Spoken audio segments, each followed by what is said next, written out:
Shalom, peuple de Dieu, encore un avertissement prophétique concernant la Troisième Guerre mondiale en Europe, qui nous provient d'un évangéliste, l'évangéliste Seth Omondi, qui nous vient de Nairobi, au Kenya.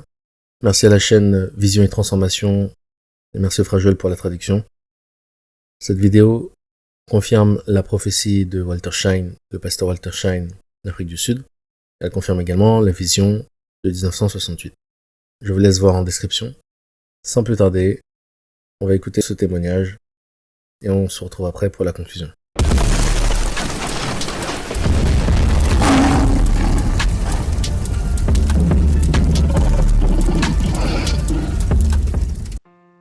Louons le Seigneur.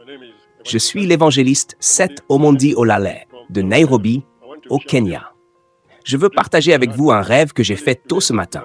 Il s'agissait plutôt d'une vision à l'œil nu. C'était entre un rêve et une vision à l'œil nu.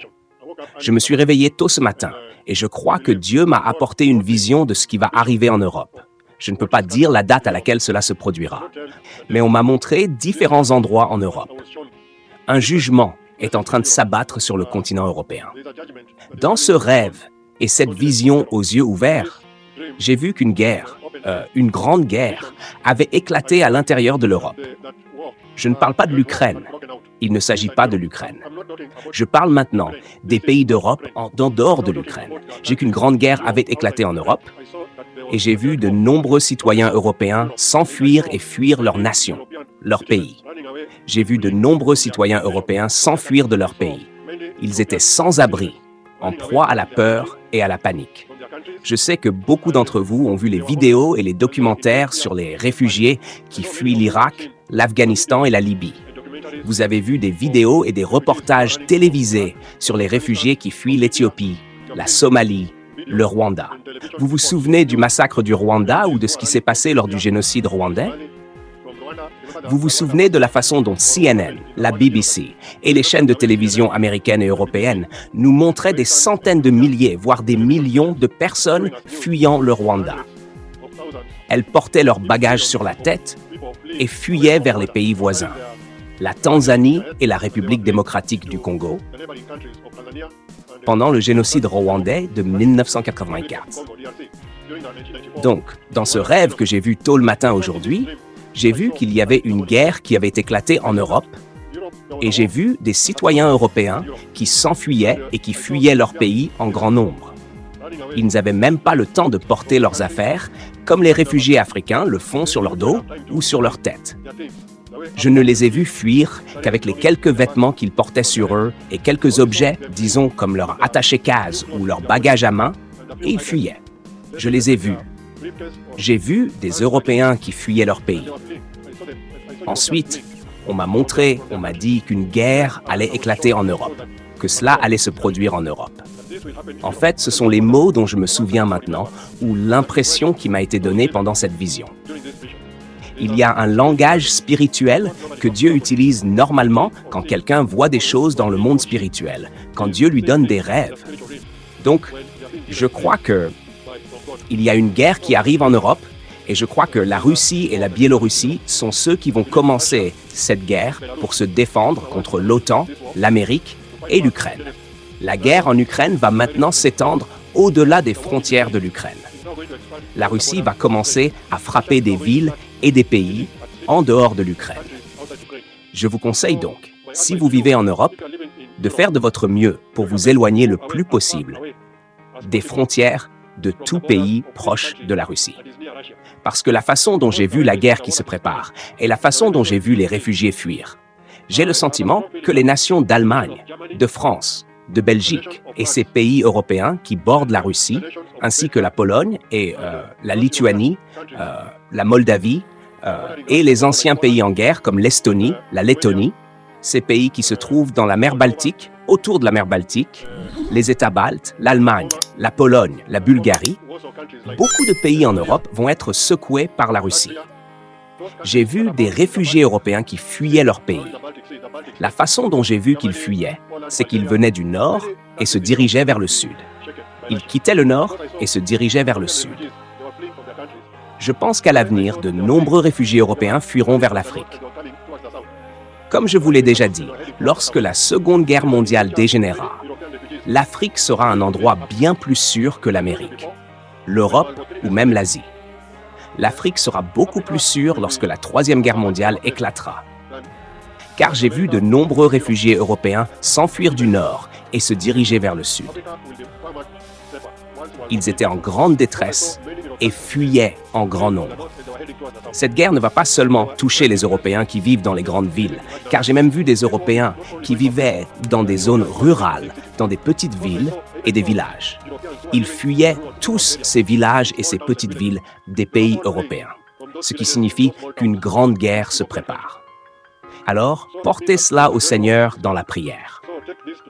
Si vous êtes né de nouveau et que vous vivez en Europe, continuez à prier et à demander à Dieu de vous guider.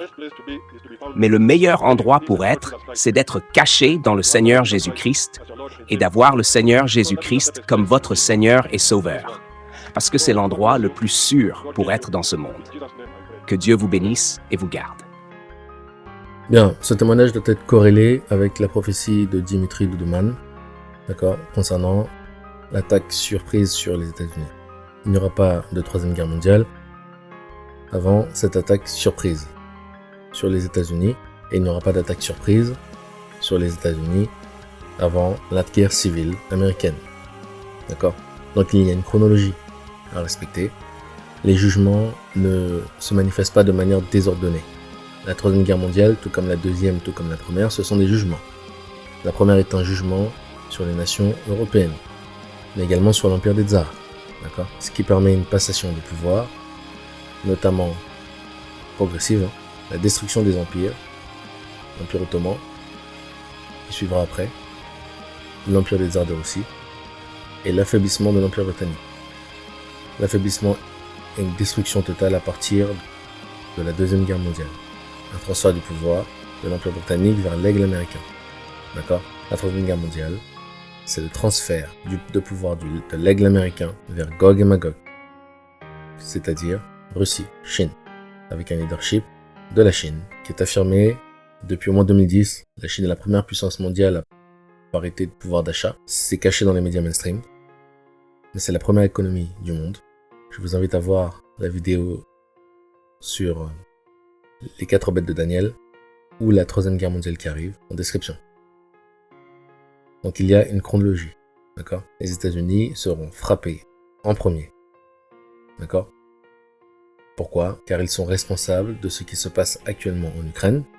Ce qui se passe en Ukraine, c'est la troisième guerre mondiale qui a déjà commencé. Elle a commencé en 2022 et elle va se généraliser après la guerre civile américaine. Après cette attaque surprise, entre Russie, Chine et alliés contre les États-Unis, ce qui induira une réponse de l'OTAN et donc de certains États de l'Union européenne. D'autres États vont se désolidariser de l'OTAN et sortir. D'autres resteront solidaires, et notamment la France, ce qui permettra justement au bloc Russie, Chine et alliés de frapper très sévèrement ces pays-là. D'accord? Donc il y a une chronologie à respecter. Maintenant, nous devons marcher par l'esprit. Nous devons être sensibles à la voix de l'esprit. Si l'esprit vous demande de rester, vous restez. Si l'esprit vous demande de partir, vous partez. On ne part pas en désordre. D'accord? Nous ne sommes pas des ténèbres pour que ce jour nous surprenne. Nous sommes de la lumière. Nous marchons avec la lumière et avec l'esprit de la prophétie. Et donc il est nécessaire d'avoir une pleine conviction, non seulement de l'endroit de destination, mais également du timing. La destination et le timing. Demeurer dans la foi, demeurer dans la sainteté, dans la sanctification, dans le jeûne et la prière, quel que soit l'endroit où nous devons traverser cette troisième guerre mondiale, le Seigneur nous gardera. À l'issue de cette troisième guerre mondiale, naîtra le nouvel ordre mondial, émergera l'Antéchrist et démarrera les 3 années et demie de tribulation. Blessing.